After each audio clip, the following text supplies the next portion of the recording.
Good afternoon, everybody. Hello and welcome to this interesting webinar specifically on the stressed assets, the road ahead. I'm so sure in last 6 months, you must have heard this name stressed very aggressively and most of the times.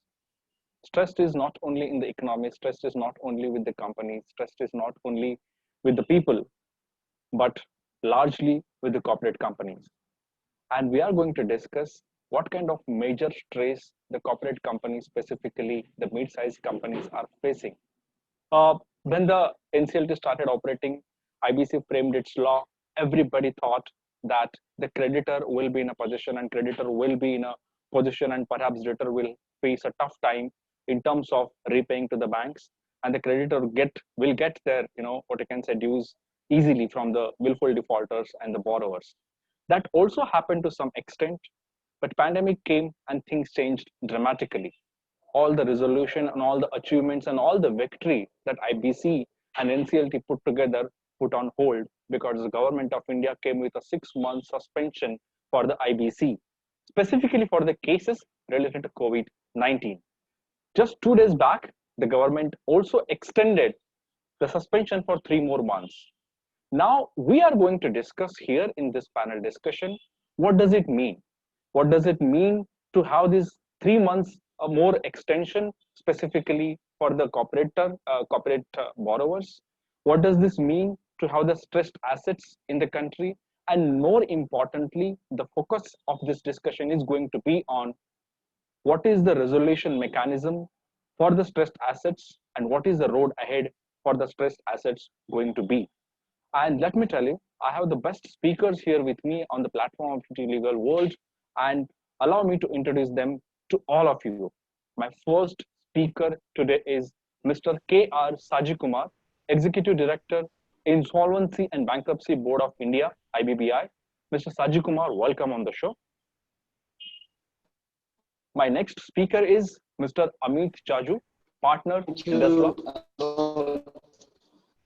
Amit, welcome on the show. Thank you, Amol. My next speaker is Dinkar Venkat Subramanian, Restructuring Partner, India, Ernst & Young. Dinkar, welcome on the show. Thank you. Good afternoon, everyone. And I have one more guest here with me from Indus Law, Saurav Kumar, the partner at Indus Law. Saurav, welcome on the show. Yeah, thank you, Amol. Good afternoon, everyone. Thank you. So thank you, gentlemen, for being here with us. I'm glad to have all of you here. And let's begin and try to get some different perspective and and understand how the road ahead is specifically for the stressed assets. At one side, the bankers are worried; they don't know whether they will be able to recover their dues. And on the other side, borrowers do not know how to pay to the bankers, and there are huge funds actually stuck with the NCLTs. So, Mr. Sajikumar, I will start with you first and try to get your perspective on the current changes that the government of India has done, specifically with the 6 months of suspension. Now it has extended to 3 more months. So, Mr. Kumar, if you could give us a perspective on what is the logic behind this entire 9 month of suspension, what did you achieve out of it, and how is the response that you have seen for this decision? Thank you, Amal, and thank you, the organizers, for having me. Um, as Amul has rightly put it, stress is not only for human beings, it is also affecting the companies, the corporates, and all the businesses. We never expected this kind of a situation, in this, time of our lives. Of course, we have had these kind of things in the past. Of course, I don't think any of us had the experience, and we don't have much right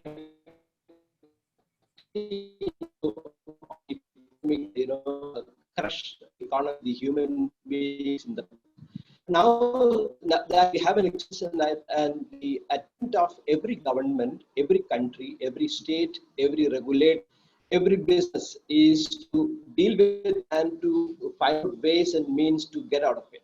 Because it's not just human lives alone, it affects the livelihood of people too. If people have no lives, there is no need of any livelihood. But if we want to retain our lives, we want to live, we want our next generations to live, we need to take care of the livelihood we have. And that livelihood, when we try to take care of, cannot be at the cost of one of the stakeholders. Every stakeholder in the business is important. The debtor, the creditor, you have the financial creditors, the operation creditors, and the debtor too. In fact, it's not true that every corporate debtor is a victim of fraud committed by the promoters or directors. Of course, there may be cases where some people may try to, bleed the company and take advantage of the business and at the cost of others. But businesses fail because of many reasons. You know that, because competition is one of the important things where we find that new businesses come, the old businesses may have to fade out, or the old businesses may lose their spectrum of the business. And innovation, new things are happening. New innovations also cause businesses to go to the back seat, and new businesses may come to the front seat. And then policies of governments, international policies, and pandemic situations like this. These are all affecting human lives as well as the corporate lives.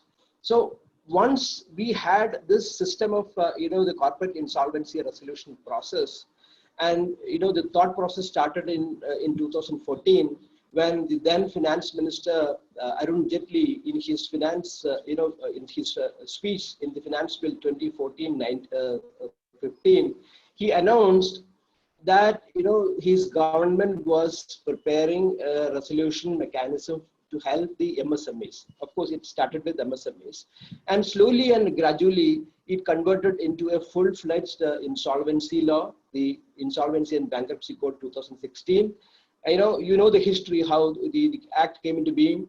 But I can tell you, this is one of the legislations which, the birth of which has captured, the industry, the businessman. In fact, that committee, if you take the composition of the committee, the BLRC, the Bankruptcy Law Reforms Committee, it was represented by the business bodies, the professionals, lawyers, chartered accountants, company secretaries, and all those who know business, who could contribute to business.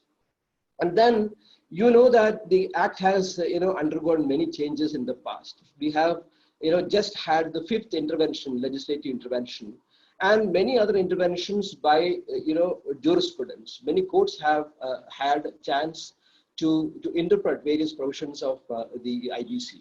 I don't think there is any other legislation which has been, talked about so much and which has been interpreted, this, wide by any of the courts. I mean, starting from the NCLT, NCLAT, some of the high courts also. Of course, high courts do not have jurisdiction, and the Supreme Court. And we never thought that, we would be facing this many challenges. That, starting from 29A, the ineligibility of the promoters, to buy back their company, and inclusion of home buyers. I mean, we faced innumerable challenge in the past. But now, when we were crossing, one, challenge from the other, again, now we are stuck up in the middle of COVID-19. So government or the regulator, we never thought of, having a suspension of, corporate insolvency resolution process. If you analyze the actions taken by various other agencies across the globe, you wouldn't find a provision like suspension of the law by any of the jurisdictions. India had to do it because we were actually trying to reap the benefits of the corporate insolvency resolution process. You talked about, the benefits that accrued to the financial creditors, the operational creditors, as well as the corporate debtors.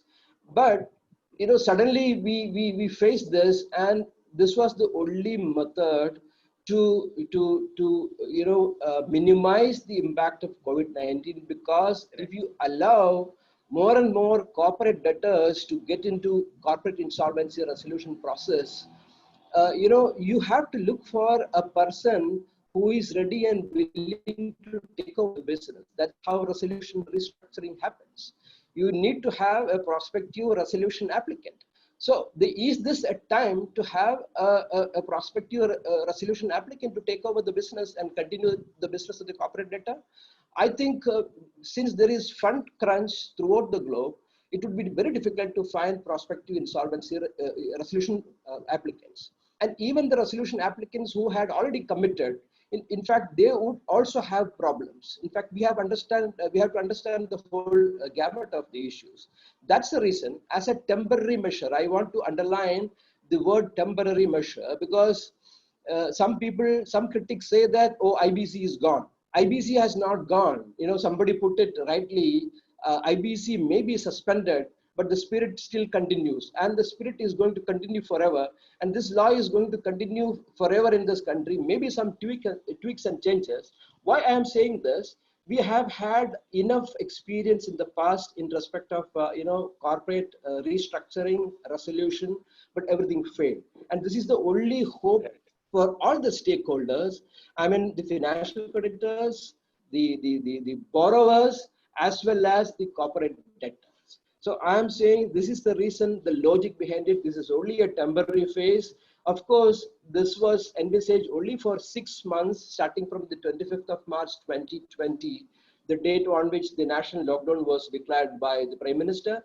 And then slowly the government was watching this. Of course, the government was given an opportunity to extend it for another 6 months, but government has only exercised a minimum power to extend it to another 3 months. Of course, another 3 months is again left. So this is an opportunity for everybody to watch and wait how things transfer, how the impact of COVID-19 is minimized. Then I think government would take a call to extend or not to extend. Thank you. Thank you, Mr. Kumar, for the detailed perspective. In fact, you gave a 360-degree perspective on not only about what the importance of IBC, but what exactly has the government done. Saurav, I will bring you here into the picture. And as Mr. Kumar spoke about the importance of this suspensions of now total 9 months, and it's a temporary measure. Since you are practicing and you are talking to a lot of clients, what is the sense that you are getting from the borrowers? Point number one. And if you could also give a sense on, how globally the world has treated this kind of suspensions, maybe UK, Germany, Singapore, because they also came with some suspensions, partly in some manners. How would you like to give that reference? Yeah, thanks, Amol. I'll divide this question into 2 parts: how globally they are looking at this, and what is the market perceiving this as on a holistic basis. Because obviously borrowers are getting more time, but is this the right framework for everybody or all stakeholders, as Saji sir just mentioned? From a global perspective, let's take 3 or 4 global superpowers. Let's say US, Germany, Singapore, China, Japan. In US, we know this as a Chapter 11 filing, or as commonly known as a Chapter 11. But US did not make any changes to it. What they did was they provided stimulus at various levels, and they also provided a special stimulus, which was supported and held by the Federal Reserve, of about $500 billion for only stressed assets. But 2 essential conditions had to be provided to, for availing of that stimulus. A, you should not have been insolvent at the time of availing it. And the second is, you need to provide a plan ahead. You need to say how you're going to utilize the stimulus to overcome this crisis or the crisis your business is having. China, again, did not do any suspension, but it, the bankruptcy courts were asked, or bankruptcy courts followed a process, and is following a process of, telling people or telling the corporate debtor and the creditors to find a resolution outside court for some time, encouraging that to happen. So it's more like an informal way of solving some of this in China. In Germany, actually, they actually suspended the insolvency proceedings. There's a moratorium till end of September in Germany, the suspension is clean. But there are two conditions that have to be satisfied. One, that the default has to be COVID related, and second, there should be the parties have to provide an explanation that this period and the stimulus provided by the government is adequate enough to for that company to come out of insolvency. Singapore similarly did very similar stuff. It did suspend, but what it did, it provided that it has to be COVID related aspects, and the default is during the COVID period, and it is COVID related to allow for a suspension, and these have to be argued out in court. Two things that stem out for me very clearly is, A, it has to be very clearly COVID related, or there needs to be a clearance, a clear understanding that it is because of COVID. And the second is that there must be a prospect of that company to come out of insolvency, because otherwise you're just pushing it down the road. You're just saying, you're letting it buy time.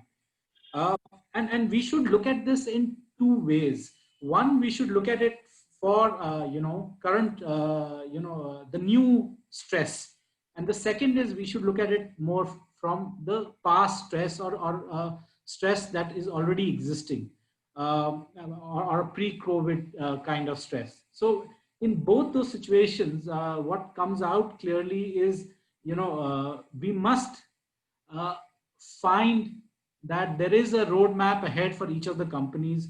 Just by providing a blanket ban, as our insolvency code has done, does not really solve for the purpose, because our stimulus and our resolution roadmap for debt restructuring that has come ahead all provide for new loans, or accounts which are still standard, which have not yet defaulted. But what about accounts which have already got restructured and are living the restructured life? What happens to those guys? How do they come out of it? I mean, and if our philosophy is just give a blanket suspension and leave it there, we are not really encouraging entrepreneurship, and we're not really encouraging maximization of value, which are the ethos for this code. So that will be my start. Okay, interesting notes, Saurav. I will again, try to understand whether get a more perspective on whether it is a blanket suspension and what could have been done. But before that, Dinkar, I would like you to, tell me an industry perspective here. How are you seeing the consequences of suspensions, currently? Because I'm sure you must be talking to a lot of people, a lot of borrowers. So what is the response that you are getting, and what are your learnings? Sure. Thanks, Amol, and thanks for having me here to ET Legal and to IndusLaw. I think let me try and paint a different perspective here. Why this is also, and supplementing what Saji sir and Saurabh said, why this is also necessary is that India and we have already gone through significant level of stress even before COVID, economic stress even before COVID. It is testimony to the IBC's efficiency and the adequacy of the law that the gross NPA levels, which were about 12% in 2017 March, and it had come down to 8.5% by 2020 March, purely because of the law, the implementation of the law, and the fear of the law that the pendulum would swing the other way, the control would go to the creditors, and because of that, a lot of settlements happened, and the gross NPA levels of public sector banks had come down from 12% to 8.5%. But if you see the financial stability report of RBI, which just got published in late July 2020, it says that because of COVID, there is a risk of another 4 to 6%. So the risk of gross NPAs increasing to 12.5 to 14.7% is a real risk as it stands as per the RBI report by March 2021, which means 4 lakh to 6 lakh crores of additional pandemic-led stress. Now imagine, apart from the fact that the lack of liquidity, the lack of proper value and buyers to some of these assets, imagine the stress that it would put on the IBC ecosystem, let's say, if all of these had come through. So from a practical perspective as well, it was important to make sure that we do not let this ecosystem collapse. And secondly, I think it's also it's been said that for companies that have gone into stress purely because of the pandemic, it is only fair that you give them an opportunity to rebuild and revive and focus on that over the next year or so, rather than let it go into insolvency and fight that battle.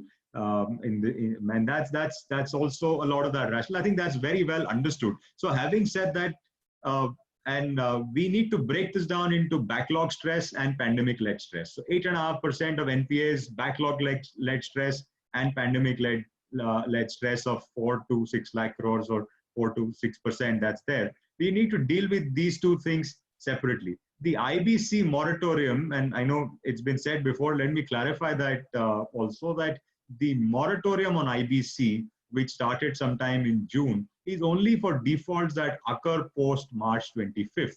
Right. It does not apply to defaults that have occurred before March 25th. The doors of the NCLT are open for defaults that have happened before March 25th, even today. So the backlog stress can be dealt with through the NCLT process. It's only for defaults that have happened post that date, which we're talking about. And practically the moratorium came on early June. It's only been 3.5 months. We talk about it as a 6-month moratorium, but it's actually been 3 months, and it's only been extended by another 3 months. But even if you see the numbers which IBBI just released, April to June quarter, I know April was shut down, May NCLTs opened, but despite that, quarter-on-quarter data which IBBI releases, there were 485 submissions in the first quarter of this calendar year. Jan to March, IBC admissions were 485. April to June, there were only about 76 admissions in Q2, despite the fact that, the April was probably a shutdown. It's a low number. Even post-June, if you see the July to September numbers, whenever they come out, the level of admissions in NCLT are very, very less, even for pre-March 25th default. So I think the real question which we would want to address is that the backlog stress, how efficient are we? Can IBC, despite being the best mechanism, does the ecosystem have enough to resolve the backlog stress, or do we need to expand and support the IBC? Will the IBC best used as a threat and best served as a threat rather than as a primary resolution mechanism? And should we expand this tool set to other mechanisms, like using the June 7th RBI circular more, like getting a pre-pack mechanism on board, which has been talked about, and other forms of pre-insolvency settlements like one-time settlements, and go down that route and increase that tool set for settlement for resolution of pre-pandemic stress, and focus separately on the pandemic-led stress through the recent August circular of RBI, through the one-time restructuring mechanism and the Kamath committee report. So I think I'll just pause there and back to you, Amol. But that's why we need to have horses for courses, different approaches for backlog stress and a different approach for the pandemic stress, which we will speak about. Very important points, Dinkar, in fact, Dinkar, and very meaningful. I will come back to you, and maybe we can discuss broadly at least 2 points. One is obviously backlog stress, and whether whether there can be a different segment or different rules for different companies or different sectors. Let's discuss that. But thanks for citing out all the important points that you and references that you given from the RBI reports. Amit, I would like you to tell me now, you heard Mr. Kumar, you heard, Saurav, and you also heard Dinkar. My point is, what if some companies wants to go for a liquidation right now, and they don't want to go for a restructuring, or they don't want to wait for a suspension period, or they don't want to drag it further, because the current rule allow them to be with a treat them as a going concern, but they don't want to do that. How do you think that the companies can look at this by any chance if they want to go for a liquidation? Thank you, Amol. Yeah, but unfortunately, the suspension that has also come on under Section 10 of IBC, and therefore, presently, if you ask me, the hands are tied with respect to such companies, and they're supposed to wait their period. They have to bide their time. Right. Though as unfortunate as it may sound, but they are supposed to bide their time till the time the suspension is not over. There's one thing that probably I wanted to add to this discussion here. We've all seen IBC, how IBC has worked. It's a very expeditious way of restructuring companies. It was brought in to ensure that investors and SIC companies were restructured in a very efficient way, and they are not. And I think Mr. Kumar will agree that it's not a mode of recovery per se for the financial creditor. What we have been seeing is during suspension also that there have been financial creditors, they have several other recourses to go to, and therefore the suspension, if you ask me, is of course it's put things on standstill in IBC, but it's opened several other avenues for such recovery proceedings like arbitrations, like DRTs, like going for various other proceedings under the acts, and therefore if you think about the fact that there has been a backlog, there's been a standstill, yes, the courts are finding ways and means to ensure that the backlog is not increased to a level where we are unable to go back to the pre-COVID stage. So, but to answer the question that you asked me, there is unfortunately under IBC presently, there's not going to be any way under which the companies can seek liquidation. They will have to continue to do so. One of the reasons for that is that you will now not get any resolution applicants to ensure that such a company is taken over, restructured. That's why they'll have to wait. They'll have to bide their time. We'll have to wait and watch after 3 months as to will that be allowed still, because you'll have a lot of companies in pipeline doing those things. Okay, thanks, Amit. In fact, I'm done with my opening remarks from all of you, and in fact, it's going really meaningful. I can see a lot of participants are also part of this webinar, and I would request all the participants to share their questions. You can feel free to address, the speaker whom you want to ask the questions directly. We'll take the question with the speaker directly itself. Now, when we discussed about the roadmap and what is happening currently. Going ahead, I would like to talk, specifically about now we are in a debt restructuring era. Recently, the KV Kamath committee report came up, and Mr. Kumar, now I will, come back to you again. First of all, I would like you to tell us, what is your view specifically on the sector-specific structure which the KV Kamath committee has proposed, and also, do you find merit in, having a different structure for different sectors?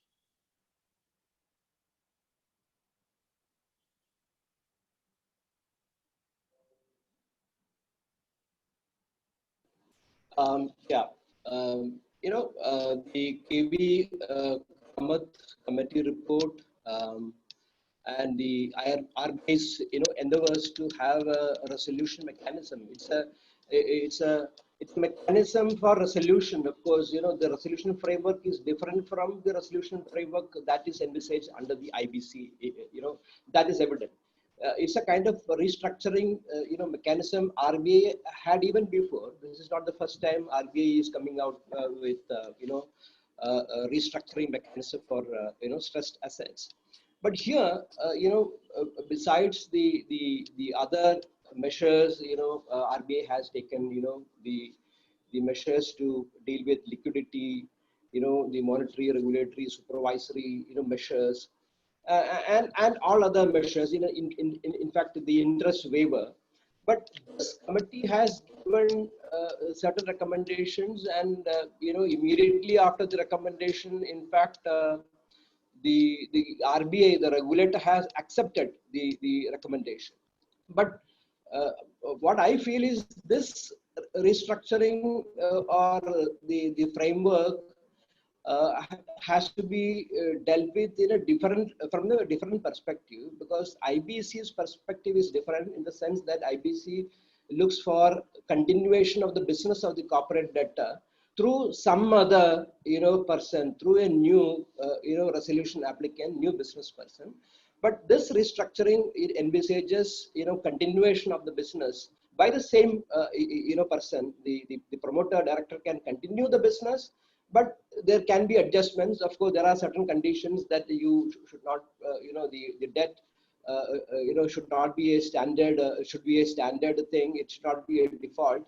And if it is a non-performing asset, of course, they will not be entitled. And the 30 days window, with effect from the 1st March of 2020 and all that. But this is broadly accepted by the banks, and banks have already started this thing. But the most important thing is that the how many companies would be able to get the benefit of this. In fact, is it giving out the number of companies which we feel and we have had experience from IBC? Is it that it covers an entire spectrum of the debtors? That is a question. So for the time being, I think when the IBC is suspended for 6 months or extended 9 months, the debtors as well as the creditors have to look for other options of restructuring, including the RBI's new framework. There are other methods like DRT, we have already seen, and other systems. In fact, there can be informal conciliations or mediations that can take place. Debtors and creditors can sit together and find out a resolution for the distress. The only thing is that now this will not be available under the IBC for some time. So other methods have to be tested and experimented, and it is for each regulator, the particular regulator, to deal with the stress, restructuring, de-stressing the stress within the framework they have. Okay. Interesting, Mr. Kumar. Thanks for that note. Dinkar, I will bring you here, and if you could, give me more, what you can say, since you partly mentioned about different structure and different, company or different, areas, different formulas, taking views from the KV Kamath committee. My question to you is in 2 parts. One is specifically about how do you see the debt restructuring going ahead now after the KV Kamath committee report and whatever, the changes that has happened. And second part of the question is, what are the tools that are available right now for the existing borrowers, considering the June 7th circular of RBI? Sure, thanks. I'll start with the second question first. So assuming IBC is not an option, or assuming it's also an option available, as far as the defaults before March 25th are concerned, the June 7th circular is the primary guiding document as far as pre-insolvency workouts or restructurings are concerned, debt restructurings are concerned. They could also look at one-time settlements, which is a clearance of the loan as a one-time settlement by anybody who comes in. There is an ARC sale mechanism that exists. So these are largely, and now I think the latest circular that which has come in on August 6th and which is supported by the KV Kamath committee is actually a part of the June 7th circular itself. It's not, it gives a lot of leeway to companies and for the first time, I think RBI has come out with very specific sector-specific ratios with commercial input from the industry. Because of the benefit of the committee, they've made those ratios, current ratios, DSCR, total liabilities for the first time have been considered. Total liabilities as a percentage on the net worth is probably the first time they've considered. So it is a great framework, Amol, for consideration and it also addresses the fear that non-COVID impacted businesses should not take advantage of this. So I don't think any business which wasn't COVID impacted can really qualify for some of these things. In terms of the backlog stress companies will not really qualify as far as the ratios and the parameters that the Kamath committee has given. The question that's in the market is probably somewhere further right as to how many companies, even though COVID impacted, can benefit from this, because it seems right now that the percentage of companies that will get covered by the one-time restructuring circular seems not a very big number. Let's see how that progresses. We are also talking, and as banks are evaluating this, we will realize that. The other big question is that where companies are eligible, will banks go ahead and take that 10% provisioning to do this one-time circular, one-time restructuring or not? That's also another big question where we will only find answers to as things go along. But on the sentiment, I can clearly tell you, talking to bankers over the last few months or so, since not even pre-COVID, since January or late last year, January this year, I think banks, especially for companies that are operating, that are going concerns, banks have been preferring to find solutions pre-insolvency and use the insolvency as a threat to get the best resolution there, and that's how it should be. Although it's not a uniform approach from the lender group across, but many of the larger lenders are intent on finding something which can work under the June 7 circular, which does not let value kind of dissipate over a period of time, or time lost in legal processes. Commercial resolution is done ahead of any insolvency approach, and use the insolvency as a threat. And that's really the approach. Unfortunately, things did not close. There were procedural issues. Then COVID came, and even the bids came down. But the intent, and more so now, even post-COVID, more so, bankers are saying, let's get back to a restructuring approach. No point doing one-time settlements or a sale at depressed valuations. And also when there are not enough buyers in the market, let's learn to do a proper debt restructuring. Let's stay with the asset over the period of next few years, and let's reap the benefits of the asset coming back. And you will, some of them have already been announced in terms of debt restructuring, and a lot of them are in the process of getting closed over the next few months or so. And that would be, I mean, your topic is apt. I think there would be debt restructuring of various kinds under the June 7 circular and under the OTR circular over the next couple of quarters, at least 2 to 3 quarters at least. Okay, interesting, Dinkar. In fact, when I was also talking to few ARCs, they were also saying that the buyers are limited now. The express of interest, are very less in the market, and in fact, they are also seeing the value erosion in fact large assets as well. And interesting points, Dinkar. Saurav, I will bring you here into the picture, and if you could tell me more about the backlog stress. That is part number one. In terms of your perspective, and second is what are the legal compliance related challenges that you are seeing right now? Yeah, so this one-time restructuring that came about recently, and we've talked about it at length, it covers only standard loans, standard accounts, and it does not talk about anything that was previous, and especially accounts which have got restructured, or accounts which were in the process of getting restructured. They need to go back to the June 7 circular and find their way out there. If the defaults are there, obviously IBC is a route still available to them, to the lenders in that case. From a legal, from a compliance perspective, whether we are looking at June 7 or whether we're looking at this one-time settlement, compliance is taking a big toll on getting the restructured completed, and that's playing a big part. If you look at even the one-time settlement that has come about, it's open for a very short window till you need to invoke till 31st December, implement in a 6 months time, and the process involved to get all that completed is lot, and to complete it within this time frame doesn't look like, and I agree with the other panelists, Dinkar and Saji sir did mention it. it will be, we will have to see how many, one-time settlements happen, or how many restructuring happen in the near future. Obviously, June 7 is available for a longer time, and we do hope to see some good restructuring going under the June 7. Because if you look at the process, you need to get all the lenders on the same table. They need to sign a common document called the ICA. There needs to be valuation supported.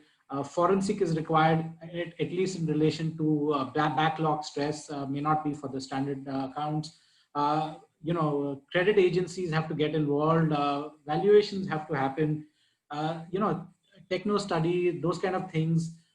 Escrow account, and getting all the legal work completed. I feel that the window is too short, and I don't see many accounts going through. And then I do also see flexibility around these ratios that have been provided by KV Kamath, because once these flexibilities were built into this to the RBI circular, it allows it allows banks the flexibility to actually still work upon these ratios. These ratios just act as indicative for the banks, whether it is a floor or a ceiling. And they can then decide based on financials of each company pre-COVID and post-COVID, and then take a call on what kind of offering does each company have, and offer settlements on that basis. And they can also come up with other ratios or other parameters to check if restructuring is possible under this one-time settlement. So Right. I feel that from a legal perspective or from the documents perspective, it's a Herculean task to complete it in a short frame of time. Right. Very interesting, Saurav. Amit, I will come to you, and if you could tell me more about, though I do understand, the KV Kamath report has been, still under consideration, but there are many chances that it will be, be there and it will be executed soon. Considering if it happens very soon, what kind of challenges do you see in the market, or specifically in the legal fraternity when it comes to the picture? What kind of cases do you see coming up? What kind of borrowers do you think will come to you and ask for suggestions? How do you see the entire scenario after the report come into existence? I think, Amol, once the report is put into implementation, see, there are going to be a categorization of certain borrowers, their defaults. It's all going to get compartmentalized into different chambers. And end of the day, the manner in which the courts have been proceeding and the courts have been discussing and talking about, they are looking at situations because of COVID, where a lot of companies who have tried to remain as going concerns or have tried to remain afloat, they are suggesting ways and means to ensure that there is some kind of restructuring there. So therefore, even beyond the circular, if you look at how the courts are proceeding over the last 6 months, if you'll figure out that a lot of people, a lot of companies are given the advantage of settling it through or restructuring it or spreading out all their installments and their loan amounts. So, to actually assess the impact of this will in the courts take some time, because there is presently already a mechanism which is being followed by the courts to ensure a long rope to the borrowers and to financial creditors also, in that sense, so that they don't have to kind of write off certain debts in their book. As it was mentioned earlier, there is a constant idea that you should hang on to your asset, and maybe once the COVID era is gone, you may get better value for it. So yeah, that's what I'd like to add.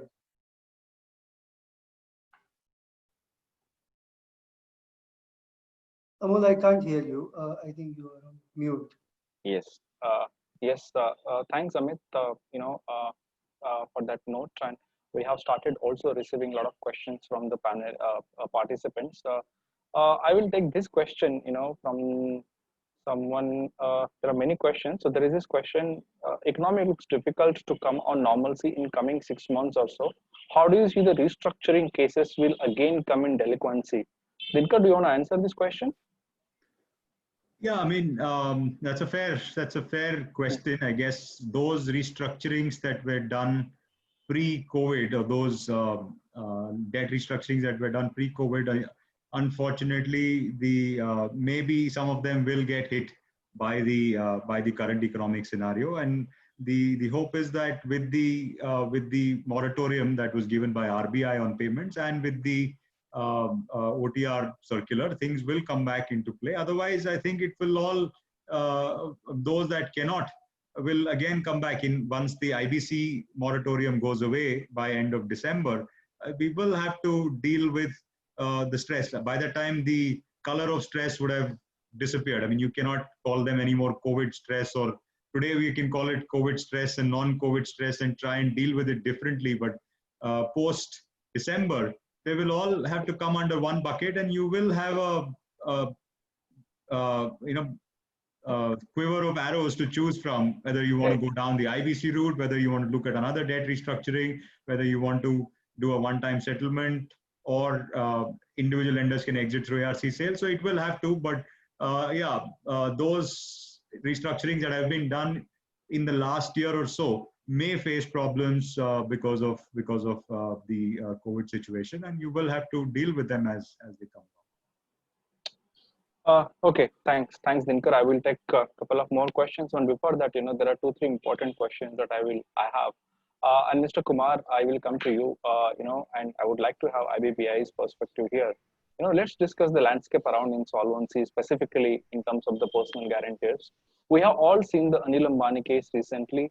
And the entire issue is coming up right now is that most of the corporates are challenging the validity of the personal guarantors in the bankruptcy cases. So, Mr. Kumar, if you could, brief your perspective here. Yeah, let me not comment on any particular case. Sure. But I would like to, make it clear that the provisions relating to personal guarantors, whether it is personal guarantors to corporate debtor, the partnership and other firms, or individuals who do not have business, these provisions are impregnant, embedded. It is part of the basic structure of the code. Nobody has any doubt that these are, alien provisions. Of course, we had, two colonial legislation, the provincial and the presidency towns, insolvencies. Of course, they were only dealing with insolvencies, and the expression bankruptcy was not heard of in those legislations, the old colonial legislation. Of course, the purpose of those legislation were also different, in the sense it was only to protect certain individuals, certain businessmen, especially the foreign businessmen, the British businessmen, to get out of their insolvency, as we knew, the term that time. But when the code was enacted, insolvency has been assigned to corporate insolvency, and bankruptcy is attached to the personal insolvency, if I can call it like that. So this is part of the code. Section 78 to 187 of the code provide for a mechanism to deal with the individual insolvencies. I'm not talking about personal insolvency, because it is individual insolvency. Person includes company, LLP, etc. So the challenge to the provisions is very strange. In fact, without even commenting on the cases I'm saying, the challenge is with respect to bringing into force the provisions relating to the individual insolvency. It is not a challenge to the provisions of the code. Nobody is saying that the provision is ultra vires the constitution or even ultra vires the code. The challenge is, you have brought this into force. For that also, government has power under section, 1 to proviso, which provides that, different provisions of the code can be brought in different, on different dates by the central government. Of course, there was an amendment in 2017 with respect to the individual insolvency. Precisely on 23rd of November 2017, when the Parliament has decided to deal with the individual insolvency in phases. In fact, as you all aware, professionals are aware, this is an economic experimentation. In fact, this law itself is a big experiment. We are actually experimenting day in and out, to push through reforms. This is a big economic reform. Even the corporate insolvency resolution was challenged on the wires of these provisions. Now, on 23rd November 2017, it was decided to implement the individual insolvency provisions stage by stage, because now that IBBI, the government, the stakeholders, the insolvency professionals, the NCLTs, the lawyers, everybody has good information and knowledge and experience and sufficient expertise to deal with corporate insolvency. It is, you can say it is much stabilized now. Now it is the next stage of reform. Why we have taken personal guarantors to corporate debtor, because it has close relation with the corporate debtors business, because the corporate guarantor mostly deals with corporate guarantors, and their liability is also goes with the liability of the borrower, the company. So that's the reason this was being brought into force. Now the next phases will also be rolled out. So there is absolutely no constitutionality question in this, and the challenge, of course, we will have to deal with as a legal case in the court. Right, Mr. Kumar. In fact, very valid point. You're not audible, Amar. Yes, Mr. Kumar. Very valid point. Not audible, Amol. Some technical glitch. Audio and video. While Amol comes back, I just wanted to add a couple of points on personal insolvency to what Saji sir has said. I think two key things there. One is the intent is rightly to make sure that where there is a personal guarantor, everything in corporate insolvency, all the assets, including the personal guarantees, come under the same umbrella. That was the clear intent. My two short points there are that even when the IBC was made a law and the IBC came, it took 3 years for it to stabilize. There were umpteen litigations and everybody challenged the law, and it has taken some time for all the key points to legal points to kind of jurisprudence to develop. It will take the same or maybe a little less amount of time. Even this, everybody will try and challenge a new law. So that is given, but the intent is clear, and I'm sure the direction also of the law will be clear. The second point is that I have spoken to a few promoters of businesses who have given personal guarantees, and they see this as a good opportunity to kind of solve all the problem one shot, whether it is on their companies as corporate debtors, their personal guarantees, avoidance transactions, all of those where their personal assets are at stake. They see it as a one-shot opportunity to resolve this rather than it lingering on in different courts. But I mean, again, specific cases will have specific arguments, but I do see this positivity, at least in some set of promoters that I've spoken. Back to you, Amol. Yes, right, Dinkar, thanks for saving. Hope am I audible? No, still not able to hear you, Amol. I think, yeah, Amol, till you're back, maybe, I can continue from where Dinkar left and maybe provide some inputs on personal insolvency also. I think law is very clear that personal insolvency is applicable, enforceable. I think Contract Act and IBC read together make it very clear that you can enforce personal insolvency. They coexist with the corporate debtor, and both of those cases can move together. And I think there are enough jurisprudence to make that amply clear. What is still to come out and what is still unclear in terms of jurisprudence is the quantum and what kind of what kind of liability with the personal or personal insolvency have, and that is still coming out because when we were drafting, personal guarantee clauses, many of them did contain that, these will exist, but these will be exercised only for the shortfall. It will not be exercised as a whole. Uh, so what happens then? I mean, do we wait until the corporate debtor and if there is corporate guarantee both get enforced, and if there is a shortfall, the lenders chase you? Do this activity go on in parallel? Because ultimately they can't be double dip. I mean, our jurisprudence and our law is very clear. We can't have a policy of double dipping at all. We can't have anybody claim more than the total whole due, and therefore, when we've drafted clauses like personal guarantee will cover only for shortfalls, then how does it move ahead?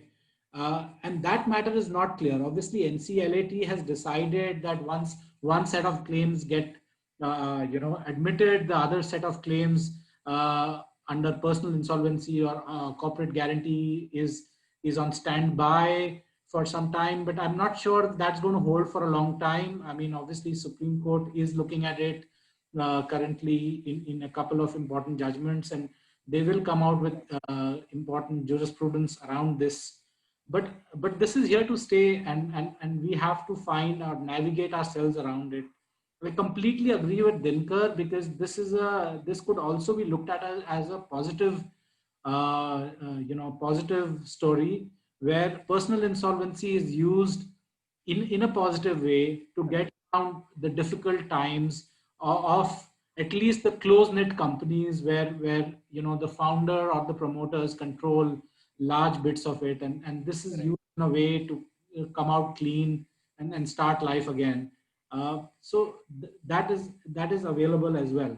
And the last bits that I have to say on this is personal insolvency itself, and I think Saji sir did mention it at the beginning. It does not itself mean you become bankrupt on day one. There is a process laid down under the insolvency law where you have to submit a resolution plan like you do for a CRIP or a corporate insolvency. You have to negotiate that with bankers, buy time on that basis, and pay your debts. So it doesn't put you on the road on day one. If you are unable to agree to a resolution plan, then you might find yourself on the road, but not before that. Okay. Interesting. Thanks for pitching in, Saurav and Dinkar. We all are living in a virtual world now, and network fluctuation is very, very, what you can say, a regular thing these days. Yes, Mr. Kumar, you are absolutely right about that. Personal guarantors point, and in my conversation with the bankers, the one important statement that I always heard is, if a corporate is not ready to give his personal guarantee, why even I should give him a loan? At least he should pitch in something on the table. And those were the very valid points. But when I look at many cases, I do understand that many of you must be dealing with many clients, and perhaps taking a name of the client will not be appropriate here. But looking at the headline stories and the top corporates, when they're raising doubt on the personal guarantors, there are still questions left. So Amit, if you could add on the challenges that the corporates have specifically giving their personal guarantee, what are the case studies that you have seen there? So, Amol, we need to understand one thing is that guarantee is a creature of a contract. So under the Contract Act, this is where it emanates from. The guarantee is coextensive to a borrower in that sense, or to the corporate debtor in our case. Now, in terms of the case laws and loads of them, it has been very, very clearly established that a guarantor is equally liable as the borrower is. The creditor has his right to go against either of them, both of them at the same time, and that's what Saurav just mentioned, that in the NCLAT has come to a conclusion that in case if there is already a CIR, you cannot simultaneously proceed against the guarantor. However, to us, it looks like a flawed decision presently, because this will have to be set aside. The law on this entire issue, as you asked, is that yes, all the it is best that with the corporate debtor, even the guarantor is brought within the purview which this act is doing to ensure that the maximum recovery can be made for the financial creditor. Also, the fact that it's a coextensive liability. The guarantor cannot be allowed to say that you first recover it from the corporate debtor and then you can come to me. In the meanwhile, if I don't have any assets, I'm sorry, it doesn't work that way, because end of the day, you have agreed to pay the debt which the corporate debtor is taking. And therefore, the defense, which usually is under section 133, 134 of the Contract Act, is not available under the IBC. And most importantly, because it is a statutory provision, the personal guarantor or the guarantor is unable to get away from it, and it is also best for them, as Dinkar mentioned, that everything is set out before the same authority to be adjudicated and to ensure that the resolution is complete and not piecemeal, which otherwise could have been the case. Over to you, Amol. Okay. Thanks, Amit. Now, there is one more topic that I want to take specifically, taking our, conversation ahead, is specifically about the interference from the government or authorities, whether it is dampening the resolution process. And Mr. Kumar, I will come back to you again, and would like to have your views. Is there interference from the government authorities in terms of dampening the resolution process? And let me give you an example of AGR dues here. Generally, any in particular cases, jurisdiction is the issue that has been raised most of the times. So jurisdiction issue over IBC can be applicable to AGR dues is what many people are saying here. Would you clarify on this part, sir? You see, I think you are referring to certain cases that we have witnessed um, in the Supreme Court. Yes. Um, you know, under Section 14 of the IBC, any property which is, any claim in respect of any property, which is in the possession and occupation of the corporate debtor, has to be protected, because this will help in the resolution process. What moratorium under Section 14 envisages is to, ring fence the assets of the corporate debtor, so that everybody would not pick and choose whatever they want, whatever they are entitled, and they cause value erosion. If value erosion happens, resolution never happens, because unless you preserve the value of the assets of the corporate debtor, of course, as somebody mentioned, this is leading to maximization of value of assets. If that is not done, there will be no resolution. And so there are certain properties which others think that these are not properties. This can be attached. This can be the license for which can be suspended. That those things will lead to the discontinuance of the business of the corporate debtor. The IP has a responsibility. The resolution professional has a responsibility to conduct the business of the corporate debtor as a going concern. The business doesn't happen. If there is standstill in the business, the value maximization doesn't happen, the resolution doesn't happen, because it is there we have to find the fine distinction between resolution and recovery. IBC is never a recovery mechanism. In fact, the long title never talks about recovery at all. If something is recovered in the process of resolution, that is only a byproduct, right? If only recovery happens because of IBC, because of resolution, that is also a result of the resolution process. So if other ministries, departments, of course, there have been, some judgments that have come out. Even the code has been amended to provide that, the authorities, including the central and state government authorities, other local authorities, are prevented from suspending, cancelling the license, permit, grant, etc., of course, in respect of some dues, past dues, but the corporate debtor has to pay the present dues, the current dues, so that shows that the intention is to continue the business as a going concern.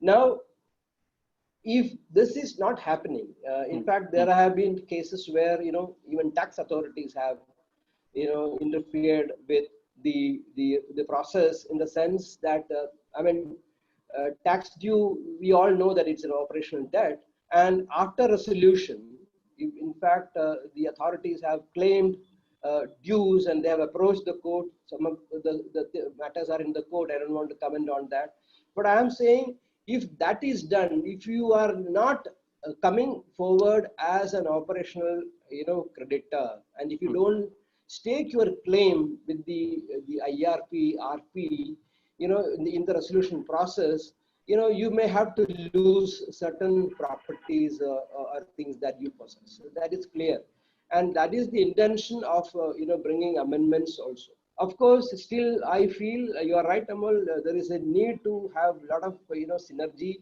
a lot of sensitization with other departments of the government, Right. other state government authorities. Yes, that is a continuous process that will happen. Okay. Amit, do you want to add here something on the legal challenges part? Because, more the confusion, more the challenges, more the jurisdiction issues.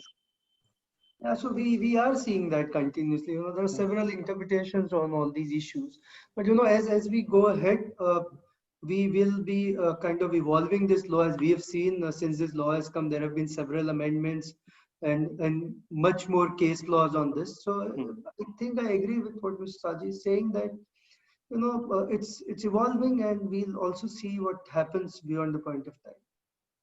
Okay, thanks. Dinkar, if you could give here some references of, the cases that happened recently, for example, JSW, Bhushan Steel, in those matters, and the interference of the government and the authorities, because those are the, great case studies, because we have seen some resolution there.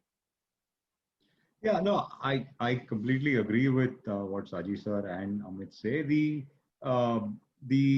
law, I mean, just to give you a frame of reference, the comparable insolvency law in the UK came in 1986, and it started being used in practice only from 2000. So it took 14 years for the law to stabilize and people to get comfortable and start getting used to it.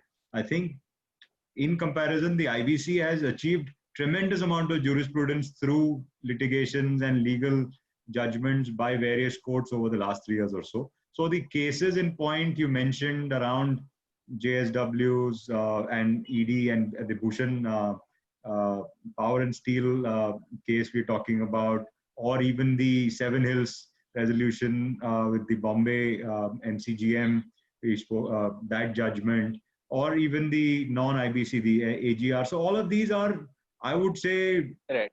steps in the development of the law. Once these are done, I'm sure everybody would have understood the law better and will not challenge the law for the same point again once it's been decided by the highest court. So I don't see that as much as a challenge, Amol. The bigger challenge I see, and when you say resolution, I mean, I'm taking it in the other sense of the word also, is that pre-insolvency resolutions, where we are working a lot also on the debt restructurings and on one-time settlements. There, I think there is a lot of focus. Even the RBI today, the RBI ruling on ARCs not being able to bid for assets is a big. Once we've gone ahead in this process so long and done resolutions, this judgment will effectively raise questions on the ability of resolutions to happen with ARCs. But in debt restructuring, where it's purely a commercial matter, it's not even a legal matter. In a commercial matter, there seems to be a lot of focus on compliance and process rather than on commercial resolution. At the end of the day, I think I'm probably the only non-lawyer on the panel. So, but I do feel that resolutions, this is a commercial issue. This needs to be solved commercially, and law needs to support that process, and compliance need to support that. The upfront needs to be commercial reality of what is an asset worth, what is the best bid for this asset, and does that should the banks agree for this bid or not? After that, everything else around rating agencies, approvals, internal bank approvals, everything else should reflect the commercial reality rather than the other way around. I think that's where the big challenge is, where bidders are not being incentivized to close these deals because the stakeholders, including banks, rating agencies, other regulatory authorities, are not moving fast enough to get these deals done, and value dissipation is happening pre-insolvency. Right. Mr. Kumar, do you want to quickly add on the part why ARCs are not allowed to bid in a fully manner? I think there is some legal issue in the sense, RBI thinks that, they should not be allowed to do that because they were registered, for a different purpose. But I have to,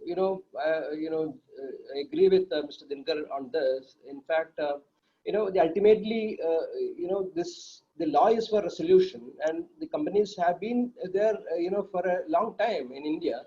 So if we curtail one particular, company area, one particular prospective resolution applicant, in fact, that will affect the resolution process. So this is my personal opinion. It's not my official opinion. I think, we should explore more and more resolution applicants, prospective resolution applicants, more and more people who would be in a position to come and take over. Otherwise, the restructuring and resolution wouldn't happen. Right. Obviously, I have a couple of more questions, but now I will focus specifically on the questions I have received by the participants. And Saurabh, I would like you to answer this question. This is specifically about the firms. There is someone called Krishna Mohan Verma. He has asked this question: with the moratorium announced by the government, can the arbitration, if any, initiated in a claim made prior to the announcement, or can the parties initiate arbitration during the moratorium? I think Amit would be the better person to answer this because Amit looks at arbitration. Sure. Amit, do you want to take this? So actually, if in terms of arbitration proceedings, you can always continue with them because there is a moratorium. It's based out on the IBC proceedings. So what you are free to do that. And if you can just give me a minute, can you just repeat the last part of that question, Amol? Because I think I yes, sure. No worries. So last part of the question is basically initiated in a claim made. Okay, let me repeat it. With the moratorium announced by the government, can the arbitration, if any, initiated in a claim made prior to the announcement, or can the parties initiate arbitration during the moratorium? Yeah. So yes, that is possible, and that's what I was talking about. The beginning is that there are various other avenues which have been opened up while the moratorium and the suspension has been announced. The parties are free to take those other steps, and it is only the IBC has been suspended, but all the other avenues of litigation, recoveries, dispute mechanism, everything is still available to the parties. Okay, thanks, Amit. Dinkar, there is this question for you, which is specifically about intercreditors agreement, and the question is by Mr. Anand Verma. How do you see the requirement of signing the ICA by the lenders playing in real world? I think that's a great question. That's one of the key areas which is impacted the closure of June 7th circular restructurings. As you know, I mean, all our lender consortiums are a mix of public sector banks, private sector banks, NBFCs, and also mutual funds and various other kinds of lenders. And the ICA framework that the RBI came up with is not mandatory, or it's not applicable mandatorily to some of the other players there. So banks have, and even otherwise, it's not a mandatory thing. So banks are thinking, why should I lose my option? What does an ICA do? An ICA, once you sign an ICA under the June 7th circular, you are prevented from taking the company into insolvency or taking any other recovery step until that period has played out of 30 days from the decision, and then 180 days post that. So 210 days until it plays out, you cannot take any action on taking it to IBC or any other recovery action. So what some banks have done is that they're not signing up to that, but I've also seen cases where they've not signed up to the ICA, but they've when a good resolution plan comes onto the table, they are willing to sign up to the resolution plan. So it's a matter of an individual choice of these lenders, whether it should be made mandatory by the RBI and made it applicable at least to the banks, and then work along with maybe SEBI or some other regulators to make sure it's mandatory to all kinds of lenders or not. That's a question that has to be debated. If this is going to stop consensus being built on cases, then maybe you'll see a different kind of an action from the regulators. But right now, the regulators are saying work together in the spirit of a consortium. Don't act. Let not any lender act in a way which is detrimental to the overall solution. Sign an ICA, find a resolution, and implement the resolution. If not, then you can always take it to IBC. If they don't see banks playing ball to that, then they may. There is already some discussion of them trying to do something different to make this happen. But as of now, they are appealing to the commercial sense of the lenders rather than trying to do anything mandatory. Thanks, Dinkar. And there are, I think many people have asked the same questions to Mr. Kumar.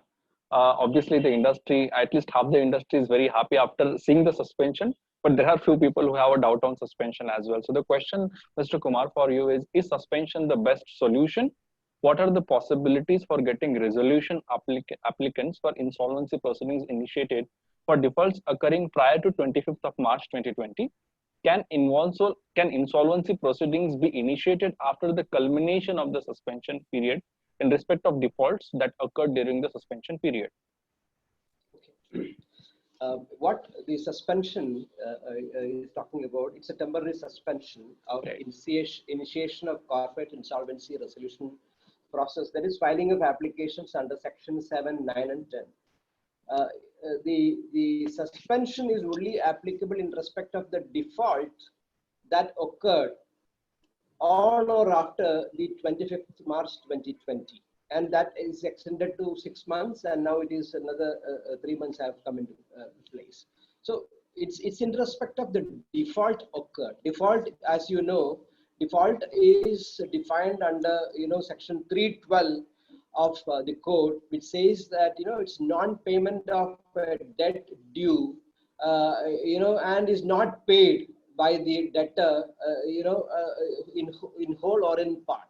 So if the default is 1 crore rupees now, in fact section 4 has been amended and the threshold has been changed from 1 lakh to 1 crore, and that default happened on or after 25th of March, then there is no application is allowed under IBC. Of course, it also says forever, in the sense that no IBC application will be can be filed at all. Of course, there are people who are criticizing this, but the thing is, the intention of the legislature is very clear that this is being treated as a special circumstance. COVID-19, this is kind of a force measure. In fact, nobody expected this. Nobody knew this was happening. And both debtors and creditors are not responsible for this, right? So nobody can be punished for this.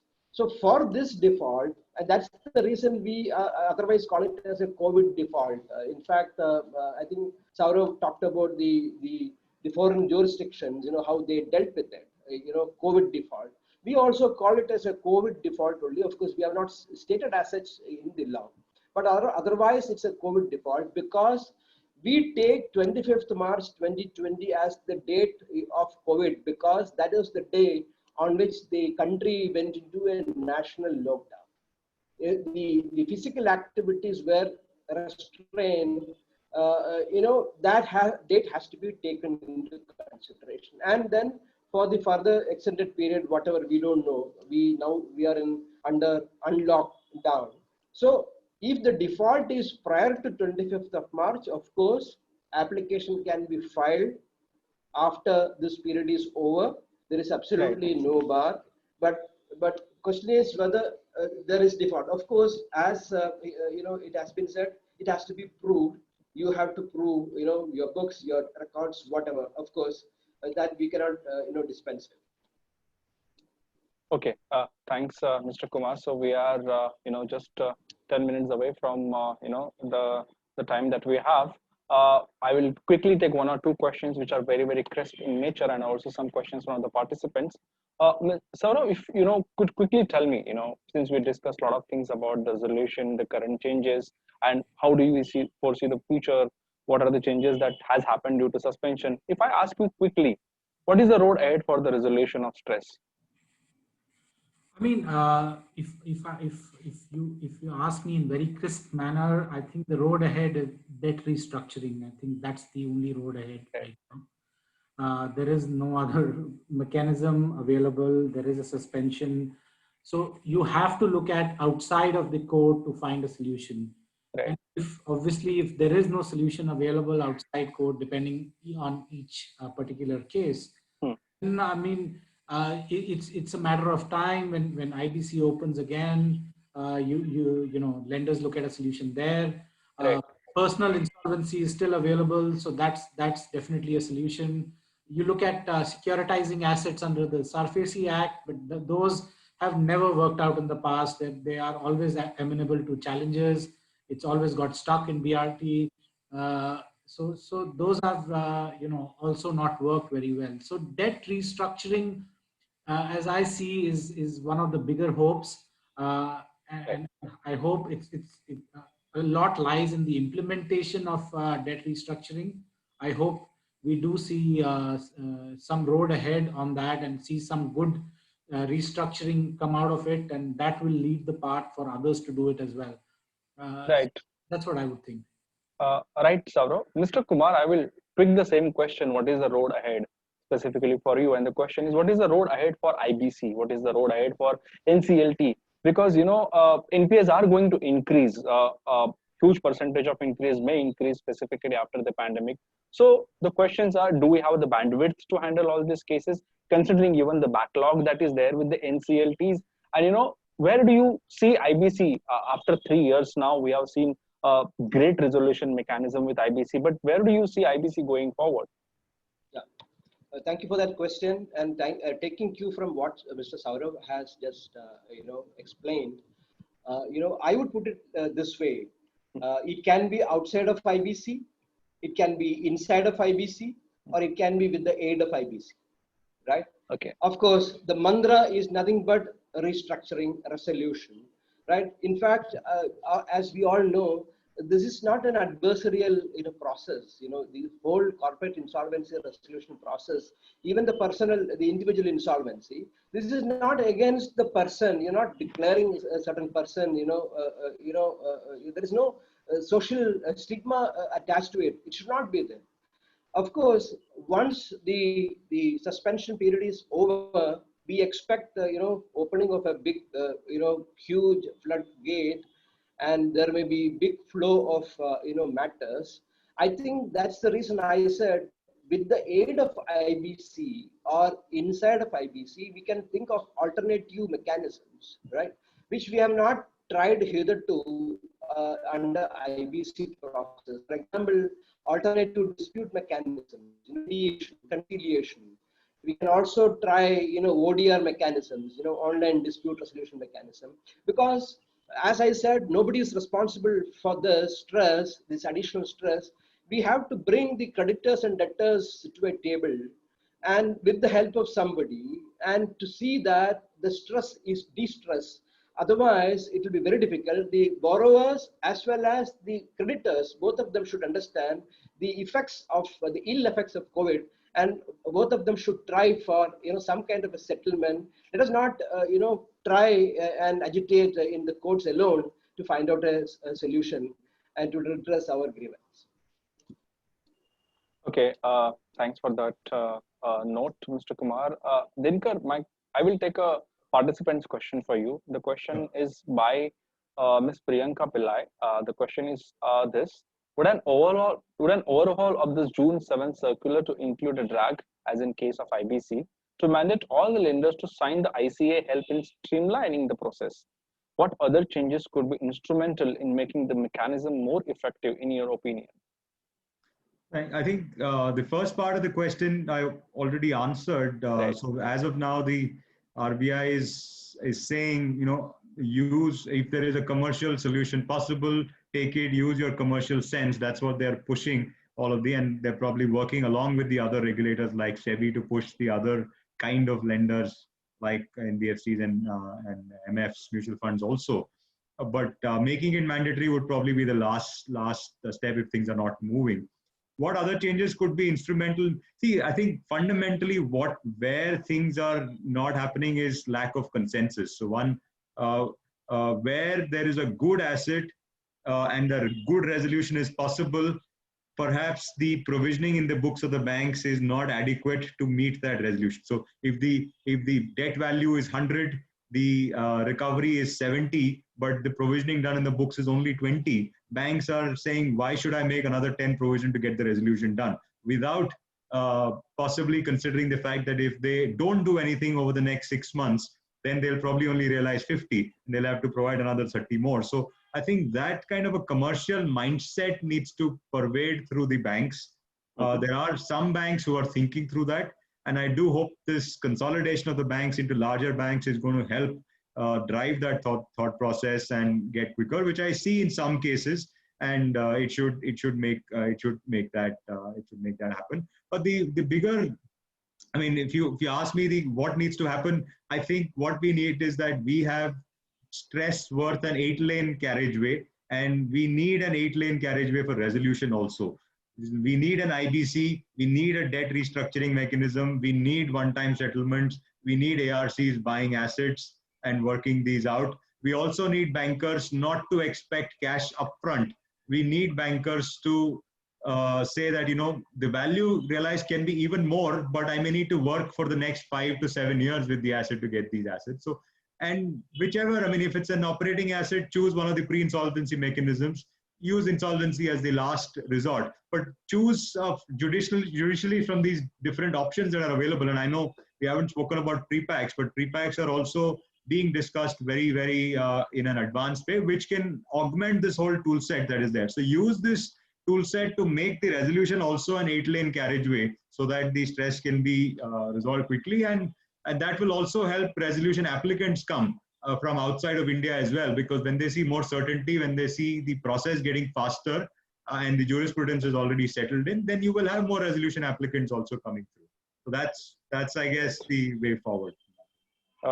Right, Dinkar. Amit, your views on the rate forward, as Dinkar mentioned about the 8 carriageway, which is going to be important. But if you could add on the, we have seen obviously IBC, NCLT very helpful in terms of the resolution.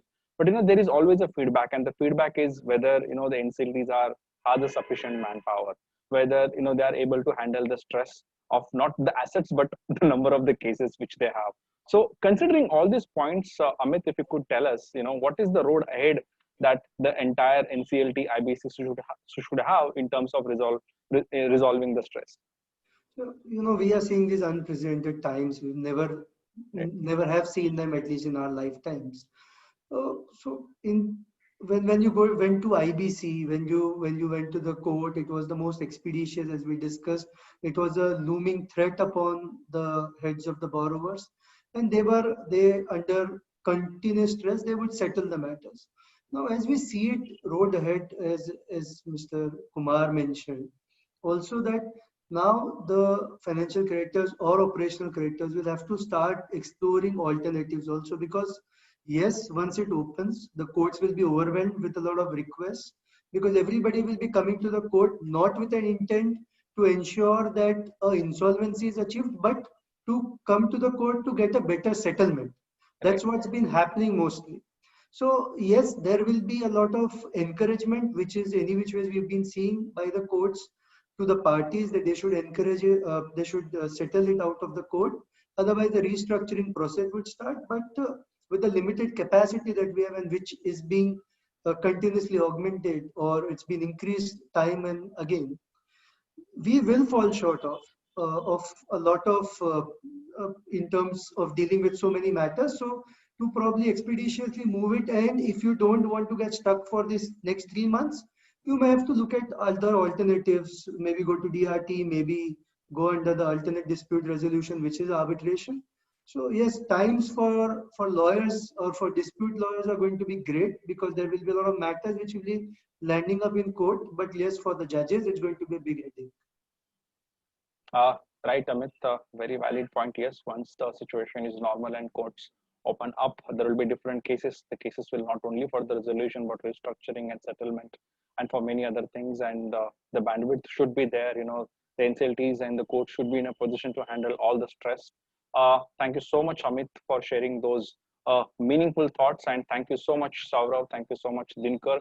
And thank you so much, Mr. Sajid Kumar, for sharing really meaningful thoughts and being with ET, legal world and part of this panel discussion. Thank you so much for being part of ET Legal World. Stay tuned and stay connected. Thank you so much. Thank you, Amol. Thank you. Thanks so Thank much. you. Have a good Thank evening, you. everyone. Bye-bye. Thank you. Thank you, everyone.